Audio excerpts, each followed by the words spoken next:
तो अब हम देखेंगे कि जावास्क्रिप्ट के अंदर हम क्लासेस का यूज़ क्यों करते हैं। बेसिकली क्लासेस जो हैं वो इसलिए यूज़ होती हैं कि उसके अंदर हम मल्टीपल डाटा जो है वो स्टोर कर सकें और बाद में फिर उस डाटा को हम इनहेरिट कर सकें। अब ये इनहेरिटेंस क्या होती है, ये एक हम ऑब्जेक्ट ओरिएंटेड की तरफ चले जाएंगे, लेकिन इसका मैं थोड़ा सा आपको आइडिया इस तरह देता हूँ। सबसे पहले ये समझते हैं कि क्लासेस का यूज़ क्यों होता है। अब फॉर एग्जांपल एक स्टूडेंट की क्लास है, उसके अंदर तमाम स्टूडेंट्स होंगे, ठीक है, उनका नाम भी होगा, उनकी एज भी होगी, वो तमाम डाटा हमारे पास वहाँ पे आ जाएगा। लेकिन अब क्वेश्चन ये पैदा होता है कि उसी क्लास की जगह हम एरे भी तो यूज़ कर सकते थे। मतलब एरे के अंदर भी हम यही काम करते हैं कि डाटा को स्टोर करते हैं, या ऑब्जेक्ट्स के अंदर हम यही काम करते हैं। लेकिन फॉर एग्जांपल हमारे पास एक ऐसी सिचुएशन है जहाँ पे एक आइटम का डाटा, मतलब एक क्लास का डाटा दूसरी क्लास में हमने भेजना है। तो उसके लिए अगर हम ये काम एरे से करें, फॉर एग्जांपल एक पेरेंट है, एक चाइल्ड है, ठीक है। अब पेरेंट की कुछ प्रॉपर्टीज़ हमारे पास चाइल्ड में ट्रांसफ़र होती हैं, जैसे कि पेरेंट का जो हमारे पास हाइट हो गई, या बॉडी के कुछ ऐसे फीचर्स हो गए जो पेरेंट से चाइल्ड में ट्रांसफ़र होते हैं। तो अगर ये काम हम प्रोग्राम लिखें और एरे से करें तो हमें ये डाटा बार बार रिपीट करना पड़ेगा। चाइल्ड के लिए दोबारा से अलग एरे बनानी पड़ेगी, पेरेंट के लिए अलग एरे बनानी पड़ेगी। तो ये काम जो है हमारा हो तो जाएगा लेकिन लेंथी हो जाएगा। लेकिन यही काम अगर हम ऑब्जेक्ट ओरिएंटेड के थ्रू करें किसी भी प्रोग्रामिंग लैंग्वेज में, मैं एक ओवरऑल रिव्यू दे रहा हूँ क्लासेस और ऑब्जेक्ट्स का और एरेज में डिफरेंस बता रहा हूँ। तो क्लासेस में ये होगा कि हम पेरेंट के नाम की एक क्लास बना लेंगे, ठीक है। अब जब चाइल्ड में हम उसको यूज़ करेंगे तो हम क्या करेंगे, उसी को इनहेरिट कर लेंगे। मतलब जो चाइल्ड की प्रॉपर्टीज़ एक तो कुछ अपनी होंगी, वो तो होंगी होंगी, लेकिन जो पेरेंट की और चाइल्ड की सिमिलर प्रॉपर्टीज़ होंगी, हम उस कोड को रिपीट नहीं करेंगे, बल्कि जो पेरेंट की सिमिलर प्रॉपर्टीज़ होंगी वो हम उठा के चाइल्ड में लेके आ जाएंगे। तो क्लासेस का बेसिकली ये मकसद होता है कि एक कोड को हम रीयूज़ कर सकते हैं। तो अब जावास्क्रिप्ट के अंदर देखते हैं कि हम अपनी क्लासेस को कैसे क्रिएट कर सकते हैं और इनको कैसे यूज़ कर सकते हैं। तो मैं अपनी कंप्यूटर स्क्रीन की तरफ आता हूँ। यहाँ पे सबसे पहले मैंने एक क्लास का कीवर्ड आपने यूज़ करना है, क्लास नाम का। मैंने क्लास लिखा और उसके बाद फॉर एग्जांपल पर्सन नाम की एक क्लास है, ठीक है। और उसके बाद आपने करली ब्रेसेस को स्टार्ट करना है और करली ब्रेसेस को एंड कर लेना है। अब ये क्लास का कीवर्ड आपने इसी तरह लिखना है, सी कैपिटल या किसी भी कोई भी अल्फ़ाबेट इसमें कैपिटल नहीं होना चाहिए, ठीक है। उसके बाद आपने उसका नाम लिखना है, उस क्लास का नाम लिखना है, जो कि हमारे केस में क्या है, पर्सन है। आप कोई भी नाम लिख सकते हैं। अब इसकी बॉडी के अंदर, मतलब इधर से लेकर इधर तक ये तमाम इसकी बॉडी है, इसके अंदर आप जितना भी काम करेंगे वो उस क्लास के अंदर होगा, ठीक है। वो उस क्लास की बॉडी का कोड होगा। वो जितनी भी लॉजिक आपकी होगी आपके प्रोग्राम से रिलेटेड, वो आप इसके अंदर लिख सकते हैं। फॉर एग्जांपल मैं यहाँ पे एक पर्सन का नेम होता है, तो नेम कोई दे देता हूँ, नेम इक्वल टू लेट से ABC, ठीक है। नेम मैंने ABC दे दिया। इसी तरह मैं एक प्रॉपर्टी और लेता हूँ एज के नाम की, एज इक्वल टू मान लीजिए 18, ठीक है। अब इस क्लास के अंदर दो प्रॉपर्टीज़ मैंने डिफाइन कर दी हैं। एक नेम, अच्छा क्लास के अंदर जो हम वेरिएबल्स यूज़ करते हैं उसको हम प्रॉपर्टी भी बोलते हैं। तो मैंने दो प्रॉपर्टीज़ लेनी है, एक नेम की और एक एज की, ठीक है। अब इसके मैं चाहता हूँ कि मैं इस क्लास के इन वैल्यूज़ को एक्सेस करूँ क्लास के बाहर से, ठीक है। तो वो कैसे करूँगा, क्लास तो मैंने क्रिएट कर दी है।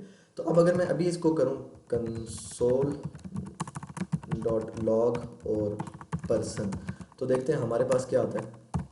मैंने इसको सेव किया और जाके इस पेज को रिफ़्रेश किया और अपने इंस्पेक्ट में जाता हूँ, और यहाँ पे अगर मैं कंसोल पे आऊँ तो ये देखिए मेरे पास पूरी की पूरी क्लास कंसोल डॉट लॉग पे मेरे पास आ चुकी है। लेकिन मुझे ये चीज़ नहीं चाहिए ऑब्वियसली। मुझे इसके अंदर का डाटा चाहिए, मतलब मुझे पर्सन का नेम चाहिए और पर्सन की एज चाहिए। तो वो हम कैसे करेंगे वो देखते हैं, ठीक है। तो उस चीज़ के लिए जो हमारे पास एक नया कॉन्सेप्ट आता है, नया तो नहीं है, मतलब अभी आप लोगों के लिए नया है, उसको हम बोलते हैं ऑब्जेक्ट्स, ठीक है। क्लास का ऑब्जेक्ट, एक तो नॉर्मल ऑब्जेक्ट होते हैं जो हम क्रिएट करते हैं, वो वाले नहीं। हर क्लास का हम ऑब्जेक्ट बना सकते हैं और फिर उस ऑब्जेक्ट की हेल्प से हम आगे उस डाटा को एक्सेस कर सकते हैं। मैं आपको समझाता हूँ। अब ये क्लास मेरी यहाँ पे एंड हुई है, यहाँ से स्टार्ट हुई है और इस जगह आके एंड हुई है। अब मैं चाहता हूँ मैं इस क्लास का एक क्या करूँ, ऑब्जेक्ट बनाऊँ, तो मैं करता हूँ लेट, क्योंकि ऑब्जेक्ट हम लेट या कॉन्स्ट के साथ बनाएंगे तो मैं लेट के साथ बनाता हूँ। लेट, मैं इसका नाम ऑब्जेक्ट का दे देता हूँ न्यू पर्सन। ठीक है, मैंने न्यू पर्सन नाम दे दिया, आप कोई भी नाम इसको दे सकते हैं। और उसके बाद मैं इसको कहता हूँ इक्वल टू। अब इसको इक्वल टू आपने उस चीज़ के देना है जो आपकी क्लास होगी। तो मेरी क्लास कौन सी है, पर्सन। तो मैं इसी को कॉपी करता हूँ और यहाँ पे आके पेस्ट कर देता हूँ। अब क्या होगा, अब मेरी जो ये पर्सन नाम की क्लास है ना, इसका इसके अंदर का जितना भी कंटेंट था वो मैंने सारा कह दिया इस न्यू पर्सन के इक्वल कर दो। बात समझ आ गई है? मतलब इसके अंदर जितना भी नेम है, एज है, या जो जो कोड पड़ा हुआ है वो सारा मैं अब इस न्यू पर्सन की हेल्प से क्या कर सकता हूँ, एक्सेस कर सकता हूँ। तो अब हम ये देखते हैं हम एक्सेस करते कैसे हैं। मतलब मैंने उसके अंदर स्टोर तो कर लिए, लेकिन एक्सेस कैसे करते हैं। तो आपने सिंपल क्या करना है, अपने उस ऑब्जेक्ट का नाम लिखना है जो आपने क्रिएट किया है, जो मेरे केस में न्यू पर्सन है। तो मैं लिखूँगा न्यू पर्सन डॉट। डॉट लिखने के बाद आपने उस प्रॉपर्टी का नाम लिखना है जो प्रॉपर्टी आप एक्सेस करना चाहते हैं। जैसे कि मैं अभी क्या करना चाहता हूँ, नेम एक्सेस करना चाहता हूँ, तो मैं लिखूँगा नेम। ठीक है, और इसको हम क्या करते हैं, कंसोल डॉट लॉग करते हैं, क्योंकि हमें आउटपुट में भी चाहिए। तो कंसोल डॉट लॉग, तो हम देखते हैं क्या हमारे पास आउटपुट में नेम आ रहा है। हमारे पास अब आना चाहिए ABC। ठीक है, अच्छा इसने एज इट इज़ पर्सन उठा के दे दिया। अच्छा, वो एरर इस वजह से आया क्योंकि मैंने यहाँ पे एक ऑब्जेक्ट बनाते के टाइम हमारे पास एक कीवर्ड होता है न्यू का। तो मैंने यहाँ पे अपने ऑब्जेक्ट से पहले, अपनी क्लास के नाम से पहले न्यू कीवर्ड यूज़ करना होता है, तो मैंने वो नहीं यूज़ किया था, इस वजह से मेरे पास एरर आया था।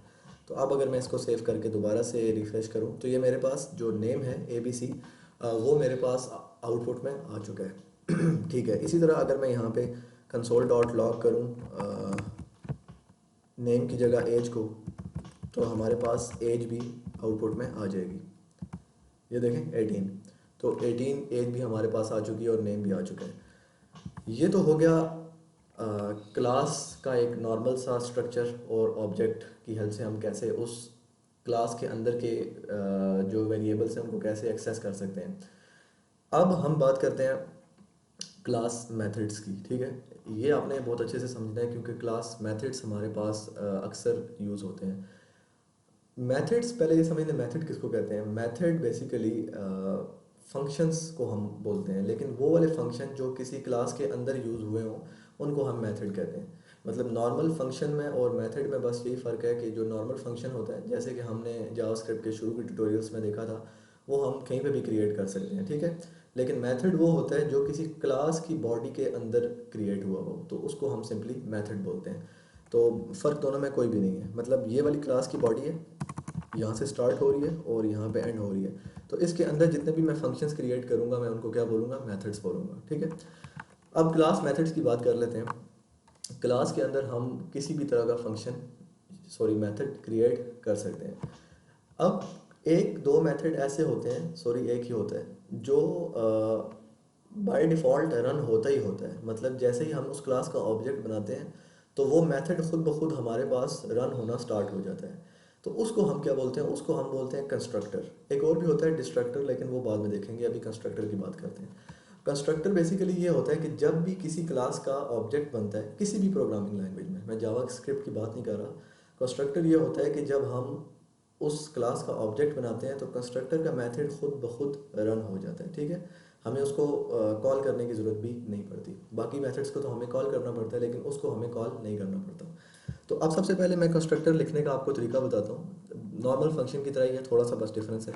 तो आपने कंस्ट्रक्टर का कीवर्ड लिखना है। ये देखिए नीचे मेरे पास हिंट में आ भी चुका है, तो मैंने कंस्ट्रक्टर प्रेस किया और इसके बाद लेट से मैं यहाँ पे उस पर्सन के दो नेम और एज लेना चाहता हूँ। ठीक है, पैरामीटर्स लेना चाहता हूँ, तो इसके अंदर मैं नेम और एज ले लिया और उसके बाद उस मेथड की बॉडी स्टार्ट होगी यहाँ पे और उसकी बॉडी यहाँ पे एंड हो जाएगी।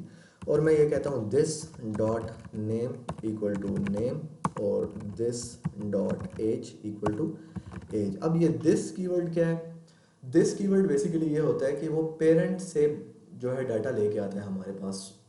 ये कीवर्ड है डाटा को लेके आने के लिए। अब कैसे लेके आएगा अभी मैं आपको समझाता हूँ। मैंने सिंपली कह दिया कि this dot name equal to name और this dot age equal to age. अभी हमने दिस डॉट नेम में कोई वैल्यू स्टोर नहीं की, हमने सिंपली इस वाले के इक्वल उसको कह दिया और एज को हमने इसके इक्वल कह दिया। तो अब जब मैंने यहाँ पे नीचे उसका ऑब्जेक्ट बनाया था, let new person is equal to new और पर्सन, ठीक है, क्लास का ऑब्जेक्ट जो बनाया था, तो अब उसके अंदर मैं ये वाला जो डाटा है ना, दिस डॉट नेम वाला, ये नेम का डाटा भी यहाँ पे पास कर दूंगा। वो कैसे करूँगा वो देखते हैं। तो मैं यहाँ पे जहाँ पे मैंने अपना ऑब्जेक्ट बनाया था, सिंपली वहाँ पे पैरेंथेसिस के अंदर मैं दो वैल्यूज़ पास कर दूंगा, एक नेम जो कि होगा काशिफ और एक एज जो कि होगी 24, ठीक है।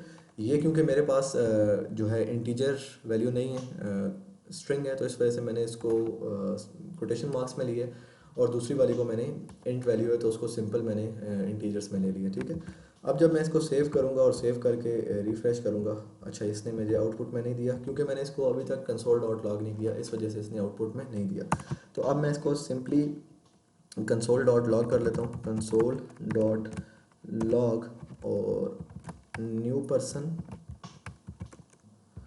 अच्छा, अब जब मैं इसको कंसोल डॉट लॉग करूँगा न्यू पर्सन को, तो देखते हैं क्या आता है। तो ये देखिए मेरे पास एक पर्सन का पूरा ऑब्जेक्ट मेरे पास आ चुका है, जिसके अंदर एज जो है 24 है और जो नेम है वो उसका काशिफ है।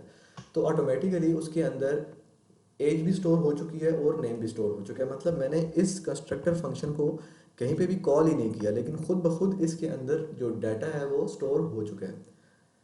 क्लियर हो चुका है। आई होप आपको ये चीज़ क्लियर हो चुकी होगी कि कंस्ट्रक्टर फंक्शन कैसे कॉल हुआ है, खुद ब खुद कॉल हो चुका है, मैंने उसको कहीं पे भी कॉल नहीं किया। अब मैं एक नॉर्मल फंक्शन आपको क्रिएट करके दिखाता हूँ, उसको मैं कॉल करूँगा तब ही उसका आउटपुट आएगा। मैं वो क्रिएट करके दिखाता हूँ तब आपको ज़्यादा अच्छे से समझ आ जाएगा।